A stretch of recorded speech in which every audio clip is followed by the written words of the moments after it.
الرحيم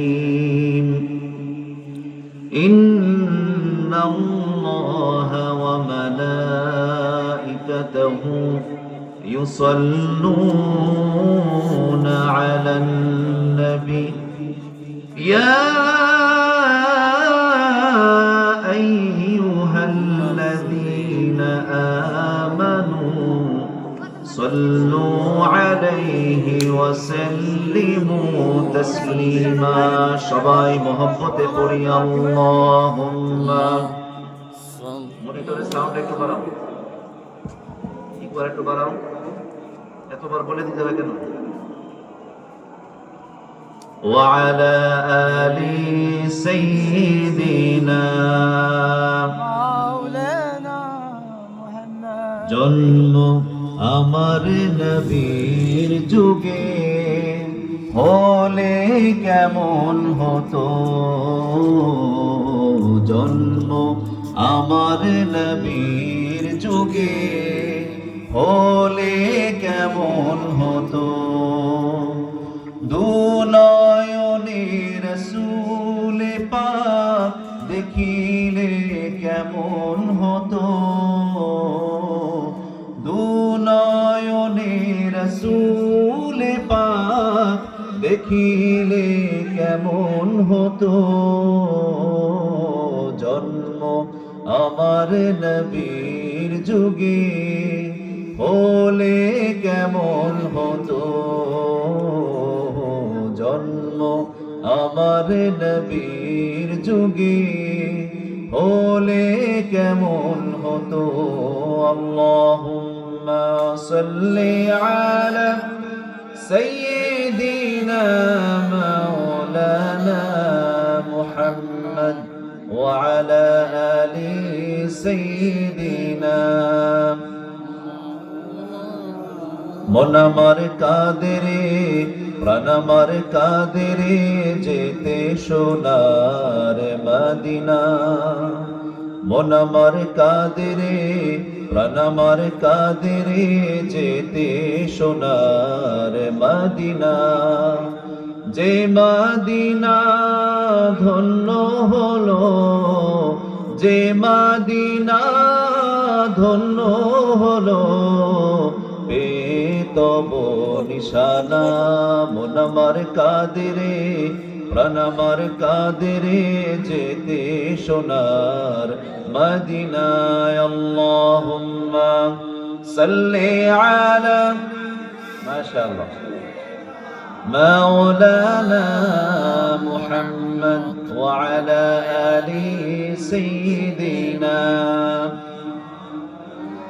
একটু মহব্বতে জিকির করি লা ইলাহা ইল্লাল্লাহ লা ইলাহা ইল্লাল্লাহ লা ইলাহা ইল্লাল্লাহ লা ইলাহা আল্লাহ নামের জিকির করবে যারা আল্লাহর প্রিয় হবে তারা আল্লাহর প্রিয় হবে যারা জান্নাতে প্রবেশ করবে তারা জোরে লা ইলাহা ইল্লাল্লাহ লা ইলাহা ইল্লাল্লাহ লা ইলাহা ইল্লাল্লাহ মুহাম্মাদুর রাসূলুল্লাহ সাল্লাল্লাহু আলাইহি ওয়াসাল্লাম কুমিল্লা জেলার ব্রাহ্মণপাড়া উপজেলাধীন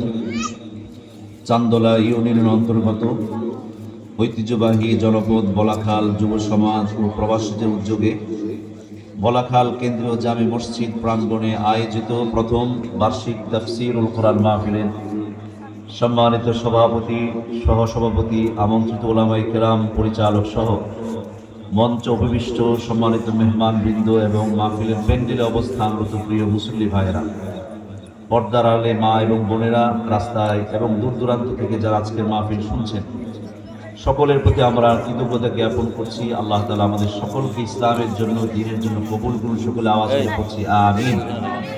যে আল্লাহ তাআলা আমাদের আজকে সুন্দর শান্ত সুনিবিড় নাতিশীতোষ্ণ এক পরিবেশে কোরআনের স্নিগ্ধ এই আলো আমাদেরকে নেওয়ার মধুমক্ষিকার মতো মৌচাক থেকে কোরআনের ইলম গ্রহণ করার তৌফিক দিয়েছেন।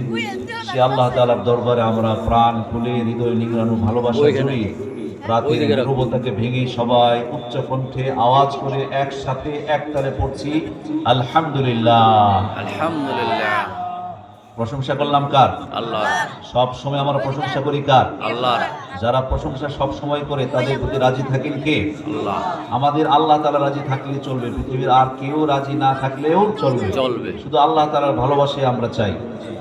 যারা সব সময় প্রশংসা করে, ভালো অবস্থায় মন্দ অবস্থায়, সুখে এবং দুঃখে, সুস্থতা এবং অসুস্থতা, অর্জন এবং পরাজয়, জয় এবং পরাজয়, সব সময় যারা প্রশংসা করে তাদের জন্য সুসংবাদ আছে না নাই? বিশ্বনবী সাল্লাল্লাহু আলাইহি ওয়াসাল্লাম বলেছেন, আউয়ালু মান ইউদা ইলাল জান্নাহ, জান্নাতে সর্বপ্রথম যাদেরকে ডাকা হবে, সর্বপ্রথম সিরিয়ালে জান্নাতে যারা যাবে, ফার্স্ট ক্লাসে যারা যাবে, তারা হলো ওই সমস্ত লোক আল্লাযীনা ইয়াহমাদুনাল্লাহা ফিস সাররাই ওয়াদ দাররা, যারা সুখে এবং দুঃখে সব সময় প্রশংসা করে একজনের, তিনি কে? সুখের সময় সবাই প্রশংসা করে, নামাজি বেনামাজি, ইমানদার বেঈমান, আস্তিক নাস্তিক সবাই বলে আলহামদুলিল্লাহ। কিন্তু যখন আপনার কাছ থেকে চলে যায়, লাভের জায়গায় লস হয়ে যায়, জয়ের জায়গায় পরাজয় হয়ে যায়, অর্জনের জায়গায় বিসর্জন হয়ে যায়, ওই সময় আলহামদুলিল্লাহ বলা কিন্তু অনেক কঠিন, ঠিক না ঠিক? যখন আপনি এই মাসে অনেক বেশি আর্নিং করলেন, অনেক টাকা কামাই করলেন, খুশি, পুকুরে মাছ জিয়াইছেন, অনেকগুলো মাছ হয়েছে, খুশি, এবছর ধানের ফলন ভালো হয়েছে তাতে খুশি, আপনার বিজনেস এই মাসে খুব ভালো, খুশি। কিন্তু যদি আপনার খারাপ হয়ে যায় তখন কিন্তু খুশি হওয়া সহজ না। যারা ইমানে বলিয়ান, পরিপূর্ণ তাওয়াক্কুল যাদের আছে, তারা সুখের সময় যেমন আলহামদুলিল্লাহ বলে, দুঃখের সময় সমান তাহলে আলহামদুলিল্লাহ বলে। রাসূল পাক সাল্লাল্লাহু আলাইহি ওয়াসাল্লাম বলেছেন, মুমিনের বিষয়টি বড়ই আশ্চর্যের। মুমিন যখন সুখে থাকে ওই সময় সে আল্লাহর প্রশংসা করে এবং শুকরিয়া আদায় করে, আবার যখন মুসিবত আসে তখন সে আল্লাহর প্রশংসা করে এবং ধৈর্য ধারণ করে। কোন সুবহানাল্লাহ। মুমিন যারা, তারা বিপদে আপদে হতাশ হয়ে যায় না, কারণ তারা জানে এটা তার উপর আল্লাহর পক্ষ থেকে পরীক্ষা। আর দুঃখ চিরদিন থাকে না, দুঃখের পরে সুখ অনিবার্য আসবেই আসবে। বিগত 15 বছর আপনারা যারা জুলুমের শিকার হয়েছেন, সামাজিকভাবে, রাষ্ট্রীয়ভাবে, রাজনৈতিকভাবে, তারা কি কখনো চিন্তা করছেন 41 সালের আগে আল্লাহ যে কামটা ঘটাইলে, চিন্তা করছেন নাকি? করেন নাই তো। 41-এর অপেক্ষা করা লাগতো। ইন্না মাআল উসরি ইউসরা, ফাইন্না মাআল উসরি ইউসরা, প্রত্যেক দুঃখের সাথেই সুখ আছে। যারা নাকি মুমিন বান্দা, তাওয়াক্কুল যাদের আছে, ইমানদার যারা, তারা বিপদে বললে কি পড়ে সেটা আল্লাহ শিখিয়ে দিয়েছেন। পড়েন, আল্লাযীনা ইযা আসাবাতহুম মুসিবাতুন ক্বালু ইন্না লিল্লাহি ওয়া ইন্না ইলাইহি রাজিউন। পড়েন সবাই, ইন্না লিল্লাহি ওয়া ইন্না ইলাইহি রাজিউন।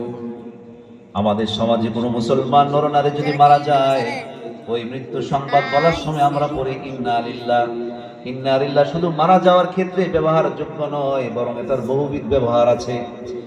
রাসূল সাল্লাল্লাহু আলাইহি ওয়াসাল্লাম বলেছেন, কেউ যদি বিপদে আপদে ইন্না লিল্লাহি ওয়া ইন্না ইলাইহি রাজিউন পড়ে, সে যা হারিয়েছে সেটা পাবে, অথবা তার চেয়ে উত্তম কিছু পাবে। কোন সুবহানাল্লাহ। আবার অন্য হাদিসে এসেছে, যে ব্যক্তি তার অতীত জীবনের বিপদের কথা স্মরণ করে, 20, 30, 25 বছর আগে মারাত্মক একটা বিপদে পড়েছিলেন, ওই বিপদের কথা স্মরণ করে, 20, 30 বছর অনেক আগের বিপদের কথা স্মরণ করে যে ব্যক্তি ইন্না লিল্লাহ পড়ে, রাসূল বলেছেন ওই প্রথম বিপদে যে সওয়াবটা হয়েছিল, এখন ভালো সময় অতীতের কথা স্মরণ করে ইন্না লিল্লাহ বলার কারণে সমান সওয়াব দিয়ে দেন কে?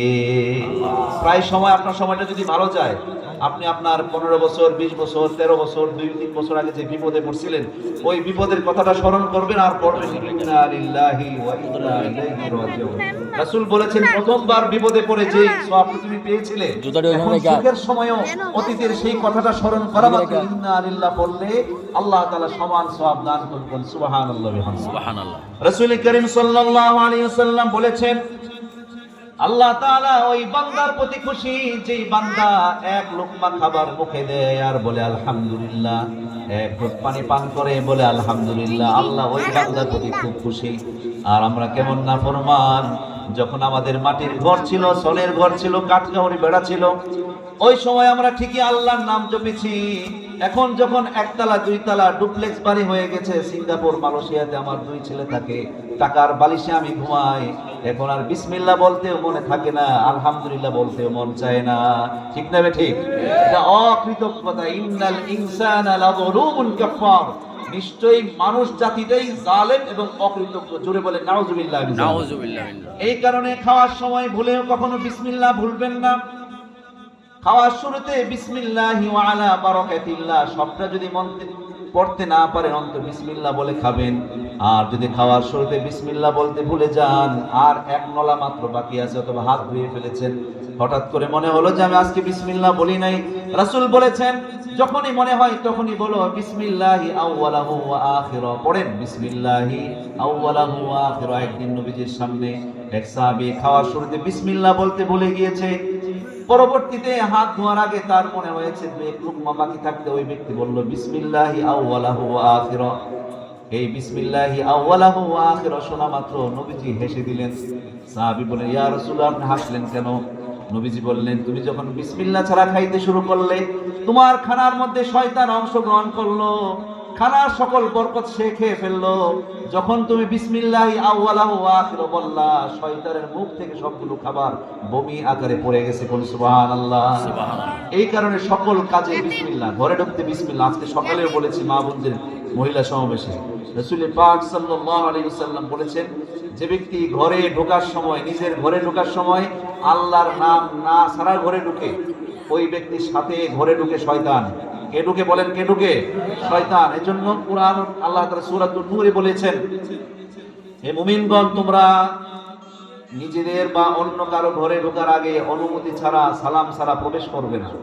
এমনকি নিজের ঘরে ঢোকার সময় সালাম, আমাদের মধ্যে এই আমলটা নেই বললেই চলে। একেবারে 100 জনকে যদি আপনি অ্যানালাইসিস করে একজনকে পাবেন যিনি তার পরিবারকে সালাম দেয়, একজনকে পাবেন। হাজী, গাজী, সুহাদা, বড় আলেম, পীর, ফকির, বুজুর্গ একে অপরকে সালাম দেয় ঠিকই, কিন্তু নিজের ঘরে ঢুকতে সালাম দেয় না। ঠিক না ঠিক? এই সালামটা প্রচলন করবে। আরে বউরে সালাম দিয়ে কেন? শরমের কথা বলে না, না, এটা তো সুন্নাত। অনেক শরম, কপাল আলিক কি এই যে ঘরে নিজের বিবিকে, নিজের ছেলেকে, নিজের বউকে, নিজের স্ত্রীকে, নিজের ভাই বোনকে, নিজের পরিবারের লোককে সালাম না দেওয়াটা কপাল আলিক কি লক্ষণ? অলক্ষণ। রাসূল করিম সাল্লাল্লাহু আলাইহি ওয়াসাল্লাম বলেছেন, হে আনাস, তুমি যখন ঘরে ঢুকবে সালাম দিবে, যখন বের হয়ে আসবে আসার সময় সালাম দিবে। এই সালাম তোমার ঘরে বরকতের কারণ হবে। সুবহানাল্লাহ। সম্মানিত বন্ধুগণ, যেহেতু এটা তাফসীরুল কোরআন মাহফিল, আমরা সরাসরি কুরআনুল কারীম থেকে আলোচনা শুরু করছি। তাফসীরুল কোরআন মাহফিলে ব্যক্তিগত আলাপচারিতা, বিভিন্ন কিচ্ছা কাহিনী পাওয়া যায় না। যারা তাফসীরের নাম দিয়ে মঞ্চে বসে বসে আজগুবি কথাবার্তা বলে, তারা জনগণের হাত থেকে বেঁচে গেলেও আল্লাহর হাত থেকে ধরা পড়বে। ঠিক না ঠিক? 2-3 ঘন্টা নিজের গপসপ করে সময় কাটাই দেয়, এটা মারাত্মক খেয়ানত। প্রত্যেক বক্তাকে কিয়ামতের দিন আল্লাহ তাআলা জিজ্ঞাসা করবেন, হে বক্তা, কি উদ্দেশ্যে তুমি ওয়াজ করেছিলে? তুমি কি ভাইরাল হওয়ার আশায় ওয়াজ করেছিলে, নাকি এই ওয়াজের কারণে 4টা মাহফিল আরো পাইবা, দাওয়াতটা হবে সেই আশায়? এই কারণে রাসূল করিম সাল্লাল্লাহু আলাইহি ওয়াসাল্লামের একজন সাহাবী, তিনি রওজা মুবারকের পাশে বসে বসে কাঁদতেছেন। একজন লোক জিজ্ঞাসা করলো, আপনি নবীজির সাহাবী, আপনি কাঁদেন কেন? তখন তিনি বললেন, তোমরা মনে করো ওয়াজ নসিহত করলে আমার কলিজা শান্তি হয়? না, না, বরং এই রওজাতে যিনি শুয়ে আছেন আমার হাবিব রাসূল পাক সাল্লাল্লাহু আলাইহি ওয়াসাল্লাম বলেছেন, কিয়ামতের দিন প্রত্যেক বক্তাকে জিজ্ঞাসা করা হবে কি উদ্দেশ্যে এই ওয়াজ নসিহত করেছে। সে যত বড় ভাইরাল বক্তাই হোক, যত বড় মুফাসসিরে কুরআনে হোক, যত লকবদারি হোক, প্রত্যেক বক্তা আল্লাহর দরবারে ছাড় পাবে না। এজন্য বক্তার এই মঞ্চ, এই চেয়ার, এই সময় তার জন্য আমারও চিল্লায় বলেন আল্লাহু আকবার। সম্মানিত বন্ধুগণ, সামনে রমজান, 3টি মাস, রজব, শাবান, রমজান, ইবাদত অন্বেষণকারীদের জন্য, মুত্তাকিদের জন্য এই 3টি মাস খুবই গুরুত্বপূর্ণ। যেমন আপনার দ্বারা এই বছর ধান চাষ করছেন, 3টা মাস খুবই গুরুত্বপূর্ণ। একটা মাস আলি লাগান, আরেকটা মাস পরিচর্যা করেন, আরেকটা মাস ধানগুলো হলে সেগুলো কেটে বাড়িতে নিয়ে আসেন, 3 মাস লাগে। রজব মাস হচ্ছে ইবাদতের চারার উপরের মাস, শাবান মাস হচ্ছে পরিচর্যার মাস, আর রমজান মাস হচ্ছে ফসল ফলে তোলার মাস। সুবহানাল্লাহ। এই জন্য আমাদের যত অলসতা আছে, ভুল আছে, গুনাহ আছে, সকল ভুল খাতা থেকে আমাদেরকে ফিরে এসে তওবা করার দরকার আছে না নাই? রব্বুল আলামিন বলছেন, ইয়া আইয়ুহাল্লাযীনা আমানু তুবু ইলাল্লাহি তাওবাতান নাসুহা। হে বিশ্বাসীগণ, তোমরা আল্লাহর দিকে ফিরে আসো, তওবা করো। কি তওবা? সাধারণ তওবা না, আমি তওবা করলাম এই তওবা না। তুবু ইলাল্লাহ, তওবা করো, আল্লাহর দিকে ফিরে আসো। তাওবাতান নাসুহা, একনিষ্ঠভাবে, খাঁটি অন্তরে। যেই তওবা শুধু মুখে উচ্চারণ করে না, দিল সাক্ষ্য দেয় যে আমি আর গুনাহ করব না। অনেকেই বলে আমি তওবা করলাম, আল্লাহ তওবা করলাম, হুজুর তওবা করাই দেন। এগুলো হচ্ছে কৃত্রিম তওবা, অরিজিনাল তওবা আসে অন্তর থেকে। ঠিক না ঠিক? আল্লাহ তাআলা বলছেন, ইয়া আইয়ুহাল্লাযীনা আমানু তুবু ইলাল্লাহি তাওবাতান নাসুহা। হে বিশ্বাসীগণ, তোমরা সবাই তওবা করো এবং খাঁটি অন্তরে তওবা করো। তওবা করলে কি লাভ হবে? যে ব্যক্তি গুনাহ থেকে ফিরে আসে, খারাপ কাজ থেকে ফিরে আসে এবং পথভ্রষ্টতার অবস্থা থেকে হেদায়েতের রাস্তায় ফিরে আসে, তার কি লাভ সেটা আল্লাহ তাআলা বলছেন। আসা রাব্বুকুম আন ইউকাফিরা আনকুম সাইয়্যাতিকুম। অচিরে আল্লাহ তাআলা তোমাদের জীবনের গুনাহগুলো maaf করে দিবেন। চিল্লায়ে বলেন আল্লাহু আকবার। জীবনের গুনাহগুলো maaf করে দিবেন। তারপরে ওয়ায়ুদখিলাকুম জান্নাতিন তাজরি মিন তাহতিহাল আনহার, এবং এমন জান্নাতে তোমাদেরকে ঢুকিয়ে দিবেন, প্রবেশ করিয়ে দিবেন, যে জান্নাতের পাদদেশে নহর বহমান। তারপরে ইয়াউমা লা ইউখজিল্লাহুন নাবিয়্যা ওয়াল্লাযীনা আমানু মা'আহ, সেদিন আল্লাহ তার নবীকে এবং তার সাথে ঈমানদারদেরকে সেদিন লাঞ্ছিত করবেন না। কোন সুবহানাল্লাহ। তওবা যে ব্যক্তি করে, সে যত বেশি পাপ করুক না কেন, তার পাপ যদি আসমান পরিমাণ হয়, সমুদ্রের জলরাশি পরিমাণও যদি গুনাহ হয়, অ্যামাজন জঙ্গলের পত্রপল্লব গাছপালা তরুলতার সমান গুনাহও যদি হয়, কেউ যদি আল্লাহ তাআলার কাছে maaf চায়, কিয়ামতের দিন দুনিয়ার পাপের কারণে আল্লাহ লজ্জা দিবেন না। আল্লাহু আকবার, আল্লাহু আকবার। কোন ব্যক্তি যদি খারাপ কাজে ধরা পড়ে, আজীবন সেই তুহমত বয়ে বেড়াতে হয়। সে যতই ভালো হয়ে যাক, লোকেরা কানাকানি পিটিশ করে যে লোকটাই আগেই করছে। ঠিক না ঠিক? দুনিয়ার মানুষের কাছে একটা মানুষ অপরাধ করার পরে ভালো হয়ে গেল, আজীবন তার এই আগের খারাপ কাজের স্মৃতি মানুষের মন থেকে মুছে যায় না। কিন্তু কিয়ামতের দিন আল্লাহর ভূমিকাটা দেখুন। আল্লাহ তাআলা বলছেন, কিয়ামতের দিন আল্লাহ তার নবীকে এবং ঈমানদারদেরকে লাঞ্ছিত এবং অসম্মানিত করবেন না। কোন সুবহানাল্লাহ। শুধু এখানে শেষ নয়, রব্বুল আলামিন বলছেন, নূরুহুম ইয়াসআ বাইনা আইদিহিম ওয়া বিআইমানিহিম। জান্নাতে যারা যাবে, পুলসিরাতের পুলের উপরে সামনের দিকে তাদের নূর থাকবে, ডান দিক থেকে নূর থাকবে, দুই দিক থেকে নূর থাকবে। অতঃপর জান্নাতীরা পুলসিরাতের পুলের উপরে দাঁড়িয়ে দোয়া করবে, রব্বানা আতমিম লানা নূরানা ওয়াগফির লানা ইন্নাকা আলা কুল্লি শাইইন কাদির। হে আমাদের প্রতিপালক, রব্বানা আতমিম লানা নূরানা, হে আল্লাহ আমাদের নূরকে পরিপূর্ণতা দান করুন। নূর তো খালি দুই সাইড থেকে আসতেছে, সামনের দিক থেকে নূর আসতেছে, ডান দিক থেকে নূর আসতেছে, আরো তো দুইটা দিক বাকি। আতমিম লানা নূরানা, আমাদের নূরকে পরিপূর্ণ করে দিন। ওয়াগফির লানা, আমাদেরকে ক্ষমা করে দিন। ইন্নাকা আলা কুল্লি শাইইন কাদির, নিশ্চয়ই আপনি সকল বিষয়ের উপর ক্ষমতাবান। চিল্লায়ে বলুন আল্লাহু আকবার। তাওবা মানে হচ্ছে মুখে মুখে তওবা করা তা না, তাওবা মানে হচ্ছে ফিরে আসা। আপনি সুদ খেতেন, সুদ খাবেন না। ঘুষ খেতেন, ঘুষ খাবেন না। মিথ্যা কথা বলতেন, মিথ্যা কথা বলবেন না। গীবত করতেন, গীবত করবেন না। নামাজ কাজা করতেন, নামাজ কাজা করবেন না। ফিরে আসার নাম হচ্ছে তওবা। শুধু মুখে মুখে তওবা করি, তওবা করে এটা আল্লাহ তাআলার দরবারে অ্যাকসেপ্টেড হবে না। অন্তর এবং মুখ যখন একসাথে বলবে, যেটা অন্তরে আছে সেটা মুখ থেকে যখন বলা হবে, সেই তওবা কবুল করে নেবেন কে? রব্বুল আলামিন রাসূল করিম সাল্লাল্লাহু আলাইহি ওয়াসাল্লাম বলেছেন, ওয়াল্লাহি, আল্লাহর কসম করে বলি, আমাদের কসম আর নবীজির কসম এক না। বিশেষ করে আরব দেশে যারা থাকে, উঠতে বইতে খালি কসম আর কসম, আছে না নাই? বাঙালিরাও এত কসম কাটে না, আরব দেশের লোকেরা উঠতে বইতে খালি কসম। যদি কয় কসম বিল্লাহ, বুঝবেন এক নাম্বার মিছা। যদি কয় ইনশাআল্লাহ, বুঝবেন আই জীবনে টেহারা পাইতেন না, মিছা শেষ। যদি কয় খালি ইনশাআল্লাহ দিব, শেষ। ইনশাআল্লাহ মানে আর জীবনে পাইবেন না। আর যদি কসম বিল্লাহ, এটা এক নাম্বার কাযযাব, মিথ্যাবাদী। আছে না নাই? আছে। রাসূল পাক সাল্লাল্লাহু আলাইহি ওয়াসাল্লামের কসম আর আমাদের কসম এক নয়। রাসূল আমাদেরকে নিশ্চয়তা দেওয়ার জন্য, কথার দৃঢ়তা এবং মজবুত বোঝানোর জন্য রাসূল বলেছেন, ওয়াল্লাহি আল্লাহর কসম করে বলি, ইন্নী লা আস্তাগফিরুল্লাহ ওয়া আতুবু ইলাইহি ফিল ইয়াউমি আকতারু মিন 70 মাররা, রাওয়াহুল বুখারী। আল্লাহর নামে কসম করে বলি, আমি নবী দৈনিক 70 বারের বেশি আল্লাহর দরবারে তওবা করি। আল্লাহু আকবার, আল্লাহু আকবার। নবীজি তো অনেক গুনাহ ছিল নাকি? গুনাহ ছিল না, না নবুয়তের আগেও ছিল নাকি?